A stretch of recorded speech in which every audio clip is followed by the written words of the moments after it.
Du coup, alors, ce que je vous expliquais sur la projection de conscience, hein, la projection de conscience, elle va vous permettre d'explorer. C'est un bout de toi-même. euh, c'est ton bout de conscience qui va se décrocher, on va dire, de ton corps, si on considère que c'est à l'intérieur, si on considère qu'on est un morceau, on va dire, de la conscience collective, qui va te permettre d'explorer. Mais tu vas aller explorer avec la même facilité que si tu tournais toi-même en physique autour de l'objet, à terme. Mhm. Bon, au démarrage, parfois, c'est flou, c'est vague, c'est pas précis. On va dire que au démarrage, c'est un peu comme un enfant. Ça y va à tâtons parce que t'es pas bien stable sur tes ressentis et que tu sais pas exactement ce que cette conscience décrochée de toi peut voir. C'est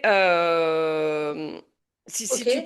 tu prends les deux écoles, tu en as une qui considère qu'on est un bout de l'univers et donc que notre conscience est externe, et tu as une autre école qui dit qu'on a un bout de la conscience de l'univers. Après, ça dépend de la façon dont chacun l'appréhende et dont chacun le vit. C'est Donc, la soit question. elle se prend à l'extérieur, soit elle est à l'extérieur. C'est ça. Moi, j'ai Ouais. tendance plutôt à ressentir.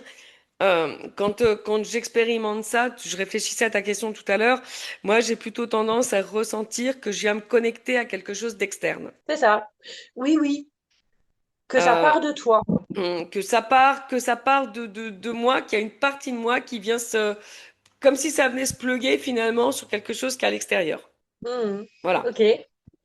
Alors après, est-ce que c'est la prise que je sors pour aller me raccorder finalement à la conscience universelle, ou est-ce que c'est un bout de ma conscience à moi qui vient, ça, je suis incapable de te le dire, j'en sais rien.